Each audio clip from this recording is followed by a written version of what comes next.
Hi, everyone, and welcome to season 3 of Live with Dan. I can't believe it. Season 3, Mark. We're on a streak now that we can't stop now. Absolutely. 2 years later, who would have thought we'd see this day? It's I good to be know. back in live again after a few months hiatus. I know it's We're true. bigger, better, and it's a lot of fun. I've missed this. My Fridays felt boring without this, I know. so I'm glad like, to be back.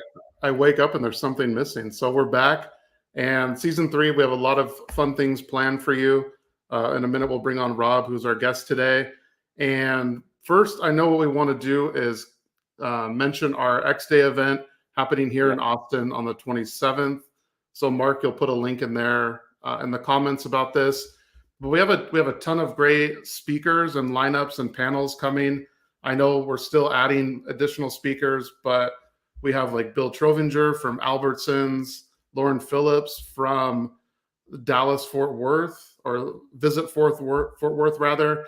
We have yeah, we have Fernando Ramirez from MGM Grand, and the whole cast of Question Pro will be there as well. We're going to be doing some panels, also some demos, and just really having a fun time and a good event to showcase everything XDay, and everything Question Pro.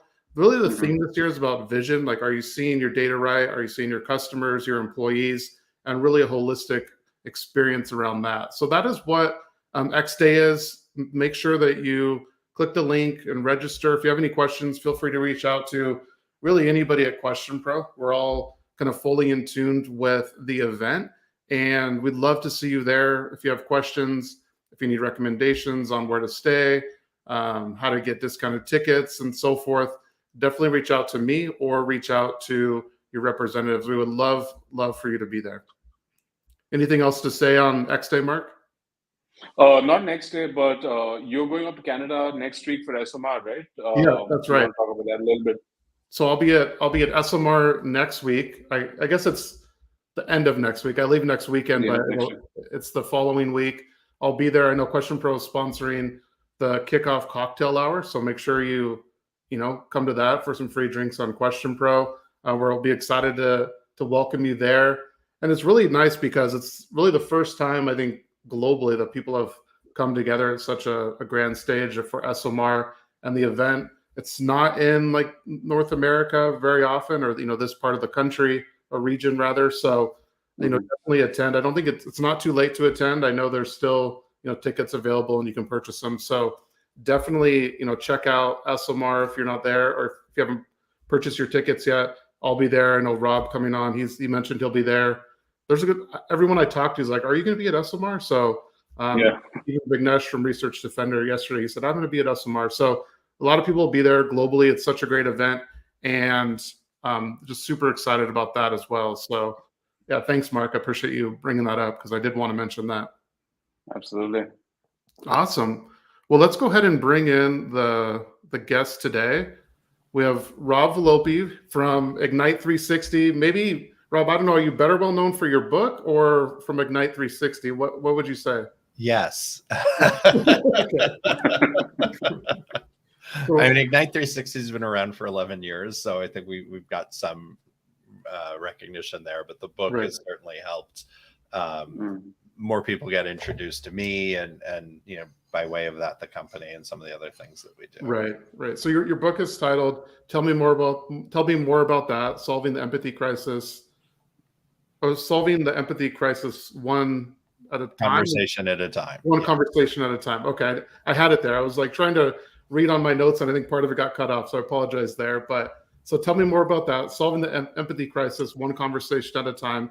And so Rob, I guess to kick things off, like why did you write the book? What's the impetus behind it? Yeah. So thank you, Dan, for having me on. Mark, great to meet you and be here. Absolutely. So there's an empathy crisis going on in our society, and I became really aware of it in 2010 when a study had come out from the University of Michigan, and they found that amongst college students from 1979 through 2009, there was a 40% decline in the ability to have empathy. Wow. And they're like, oh my God, these are adults now, and you were seeing that play out back then in society. And we were noticing, Ignite 360 does, it's full service, but a lot of qualitative, and we're known for doing empathy building and connecting our clients with their consumer. But we were noticing things were getting in people's way. And so we got curious about what that was and how we might help them overcome it, because we wanted to create the best, most impactful experience that we could. So that's how we identified the 5 steps. We started developing training programs around that. And then, I knew that the empathy crisis isn't limited to just the insights industry or marketers. It affects all of us. It affects us at work and at home. And so it just seemed natural to write a book. And the thing that really sparked for me, like, oh, this is how I need to write the book and what I need to write it about. I was lecturing, giving a guest lecture at here in San Francisco to a marketing class. And I was telling some of my stories from going in on in-homes. And the students were paying like just rapt attention. I mean, mouths open, phones were down. They weren't taking notes on their laptop. They were listening. And a little voice inside me said, these are the stories that you need to tell. This is what you need to share. And it was all about going in on in-homes and doing ethnographic research and being challenged to have empathy with people that are completely different from you. And so that's what got the book started. And that was 7 years ago now, or 6 years ago, 2016. Yeah, no, that's interesting. I do think empathy, over the past, I would say maybe since the pandemic, I've been hearing a lot more about empathy. And I think that's true. To your point, 2010, I think you even referenced an earlier study in, was it 2001? There was like a college. Yeah, that's this. So they found that decline was between 79 and 2001. That 40% decline happened. Okay. And then as the study continued from 2001 to 2009, and they were, the researchers at University of Michigan were looking at student life surveys from 76 different universities. Wow. And in that last 8 years, it didn't bounce back up, but it also didn't go further down. But there was definitely a decline in people's ability to say, I can easily see the point of view of my peers. And even actually earlier this year in 2022, we asked that same question of 1,000 American adults and found that nearly 1/3 were unable to positively answer that statement and agree that, yes, I can easily see the point of view of other people. So I always tell people, imagine 1/3 of the people you're going to run into today are not going to be able to easily see your point of view and see where you're coming from. I mean, that's a significant number, 1/3 of people. I mean, there's 3 of us here, right? So one of us is not going to be able to see the other person's point of view. That's interesting. And which one is it? Raise your hand, right? No, that's really interesting. So you've obviously done a lot of in-homes and ethnography research. Can you go in a house now and not do it? I mean, if you're in a setting, are you always scanning to kind of observe, or? Well, I mean, let's be honest. If you're in the insights or research industry, you're always, I think part of what draws you to it is your natural curiosity. So yeah, I have a heightened sense of attention and noticing details and connecting dots, listening to things that people are saying and what's not being said. Yeah. But I don't. We were at a friend's house over Labor Day weekend for a party. I didn't ask him to open up all of his cupboards and show us where he keeps his food, or what prompted him to buy this grill. That's true. That's true. But as an ethnographer and as a qualitative researcher, for me, yeah, I'm always listening. I'm always paying attention and trying to figure out what's behind the surface, what's deeper, what's really motivating behavior, having empathy with people effectively. Right. And Rob, what are some of your favorite stories from doing some of these in-homes? I know every ethnographer that I've ever talked to has 3 or 4 just hilarious or funny, interesting stories. So I'd love to hear maybe one or two examples. I mean, quite honestly, a lot of them are in the book because I used, we recognize this framework of what are the things that people need to practice and be aware of in order to get to empathy. And then I started thinking about what are those cocktail stories that I'll pull out, or the times that I've come home and just been so shocked at an experience and, need to process that and talking with some friends about it. And so as I sat down to write the book, I started thinking about, why are these stories the ones that resonate with me? What was actually going on? So I've got some, I don't know that they're favorite moments, but I talk about early on in the book before when I was a baby moderator, as you might say, and just out of Reba training and practicing, the landmines that I would step on. I had a respondent cry all of a sudden, and I didn't know what to do when that happened. Fortunately, a client was with me, and she did. Or going into what I call the dirtiest home in America, and having to do an in-home there, and what that was like. And then there's some other stories that I tell. I think my all-time favorite when she's in the book, and in the book I changed the names to protect privacy and everything. Sure. In the book, there's a woman, we call her Amelia, and she really is the pivotal kind of experience in my career where she helped me look at things from a different way. And the chapter, I think it's the third chapter, it's called turning things around, turning perspective around. And she always made this hand motion as she was talking. And she was talking about some of the challenges in her life. And she's like, well, you've got to turn things around. You've got to look at them from a different perspective. And it was, we continued, it was like a 4-hour day in the life deep dive session. And as we continued to talk, it turns out that she had been, he had worked in corporate America. She had carpal tunnel syndrome, had to have surgery to correct that. It was in both of her wrists. And her surgeon had suggested that she do Tai Chi in order to help regain control and strength in her things. Well, this movement that she was doing is actually a larger Tai Chi. Yeah, exactly. So and then I asked her, because it was, again, we had 4 hours and it was a day in the life. So I asked her, I was like, because she teaches it now. She teaches Tai Chi to inner city youth. And I asked her, I was like, oh, could you give us a lesson? And so we moved the furniture out of the way, and she gave us a Tai Chi lesson in her. That's cool! Wow, which was really amazing. And it just hit at a certain point in my life where I was trying to figure out, my own journey and kind of spiritual and understanding and processing all of the things I was picking up through moderating. And so that was the experience that for me just kind of turned things around. So she was really instrumental. And so I tell that story in the book. That's really interesting. It's almost like you were meant to be at that particular space at that time. I mean, at that time, yeah, that's very interesting.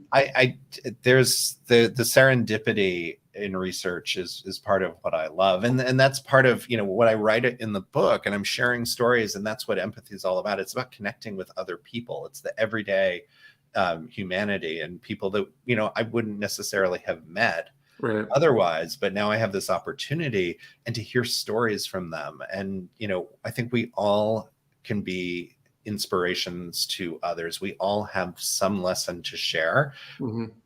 Our job is to be open to hearing that and to ask the questions and have empathy. Don't be judgmental and go through those things. And so that's part of what I tried to bring forward in the book, is that understanding of these are all everyday Americans, Canadians, and if we listen, really take the time to connect, it can make our life much better. Right. So is that your favorite chapter then, Rob, you'd say, or what's your favorite chapter in the book? Oh, I know you said this is a little bit of a Sophie's choice, so I get that, but there are so many chapters. No, there's oh gosh. I mean, there's some chapters that I really liked from the writing of it. I was pleased with how that turned out. Some of them are just the story itself. I think there's one chapter called Let's Talk About Sex. It's chapter 10. And that's kind of rollicking and fun with just the times that sex comes up in a conversation, or the times that I've been hired to talk to people about sex or intimacy and what that experience is like. That was a lot of fun. One of the last chapters called The Trappings of Success, I really liked because it was a really remarkable experience where, and it comes in the section of the book where I'm talking about using your solution imagination, which is all about, once you've been hearing things from people, how do you continue the conversation? How do you continue using the empathy that you're building to further the dialogue, the decision making, the collaboration, or whatever. Mhm. We were in Indianapolis doing research on how the recession, so this is back in 2009, trying to understand how the recession was affecting people. And part of that, we were doing some in-homes. We also did some man on the street interviews.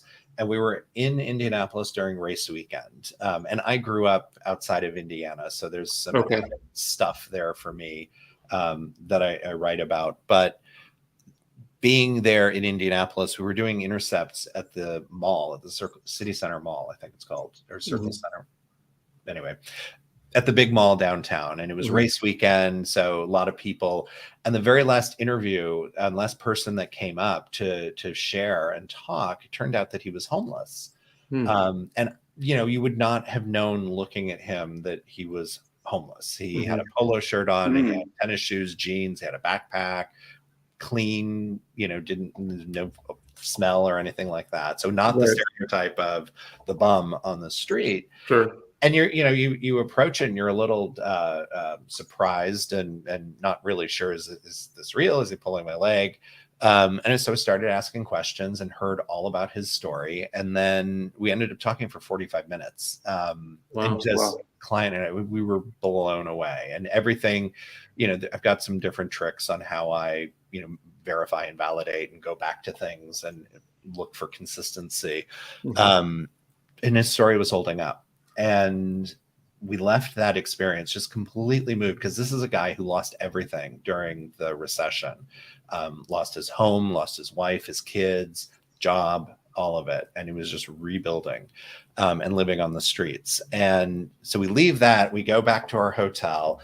And the hotel, there was a gaggle of people about to go off to a big, fabulous cocktail reception for the Indianapolis 500. So, the hair was high, the jewels were huge, the belt buckles were big. Right. And we had these T-shirts on that said, "Tell us your opinion."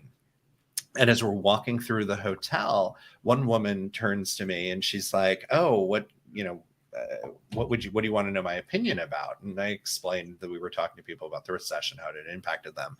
And her husband, who I call Tex in the book, turns around and he's like, "What recession? This is a figment of the media's imagination and the liberal elite."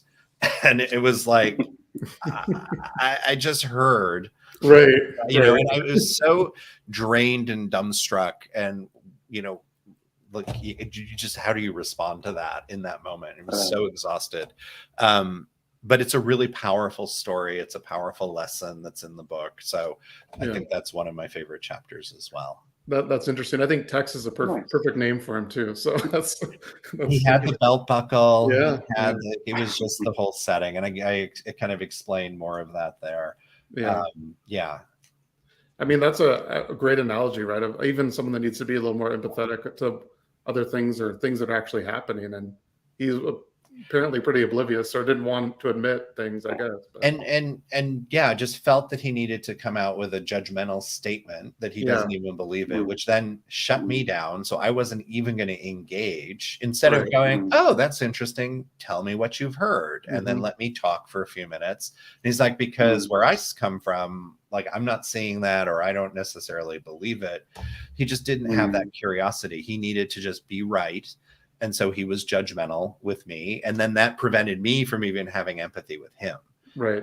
And that's where you end up with this sort of empathetic failure and collapse that happens. Empathetic failure. I like that. That's a good term, I think.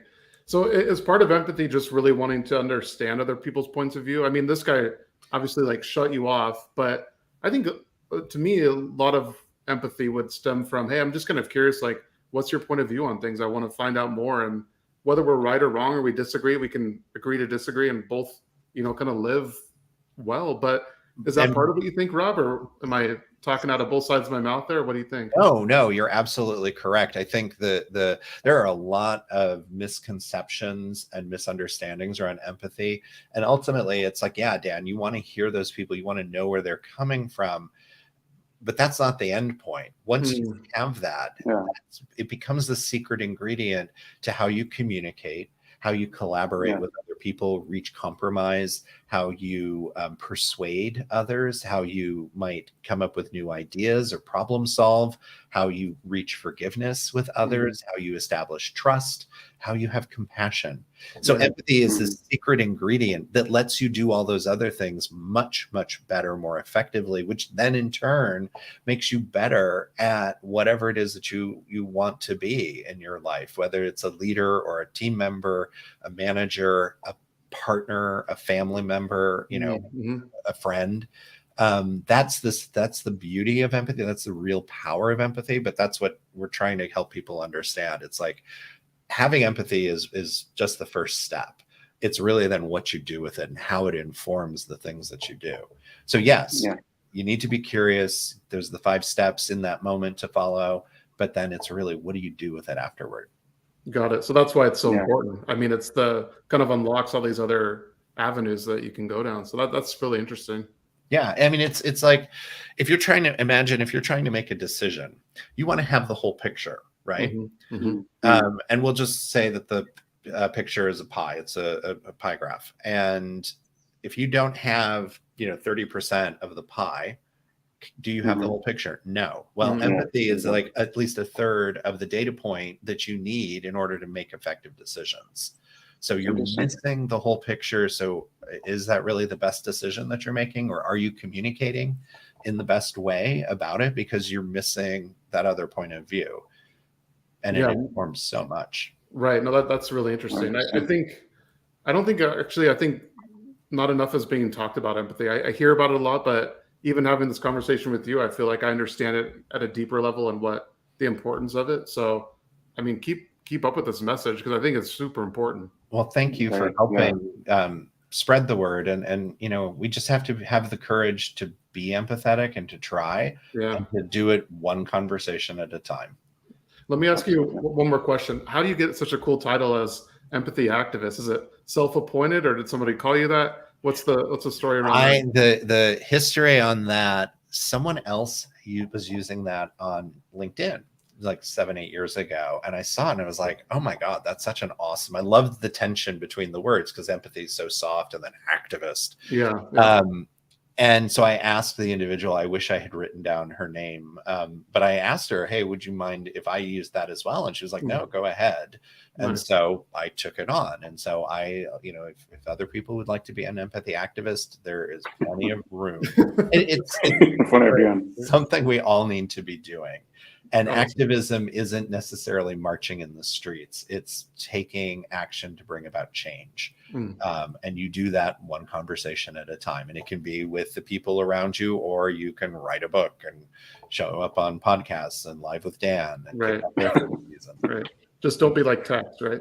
Right. Hopefully not. Hopefully not. And I think the last piece of wisdom I would leave with people around it is, there's practicing empathy in the moment, but you also need to have self-awareness of what you're doing and how you're showing up, the courage to actually do it, and then also the grace to forgive yourself and recognize that we're all human. And I say this multiple times in the book. I'm not perfect. I have moments of judgment. I don't ask good questions all the time. I may not always actively listen, but I recognize and try to stop myself when I'm not doing that and change and do better. And I forgive myself.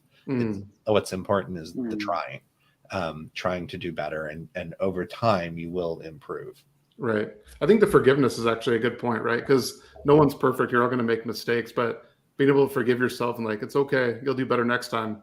Exactly. You're being empathetic towards yourself, right? So that's maybe where it needs to start. So and all of those steps relate to the self-empathy as well, because we are our own worst critics. We are more judgmental and put ourselves down more than anyone ever does outside of that's very true. Your inner voice. Very true. Yeah. Interesting. Super interesting. Rob, where can people get the book? Amazon's the best way, or your website? Wherever they prefer to buy books, it's available as a hardcover. The audiobook is out. If you're into audiobooks, you're going to love this. I narrated it, but we've got voice actors that read some of the other parts when there's dialogue and parts of interviews. So it's audiobook, ebook, hardcover. and they can go wherever they buy books. So yes, Amazon, Barnes and Noble, independent booksellers, and they can also get there through ignite-360.com. Okay. Or one last place would be going to 5 stepstoempathy.com. Awesome. Well, Rob, thanks so much for joining me today, and I look forward to seeing you at ESOMAR in a couple of weeks too. Yeah, I will see you in Toronto, Dan. Thank you guys for having me. Congratulations on the start of season 3. Very exciting. Thank you very much. Appreciate it. All right. Thanks, Rob. Appreciate you coming on. Thanks so much, Rob. Have a good weekend. All right. Bye-bye. Bye. Bye. Awesome. Very interesting. Mark, Very, what did you learn? interesting. What did you learn?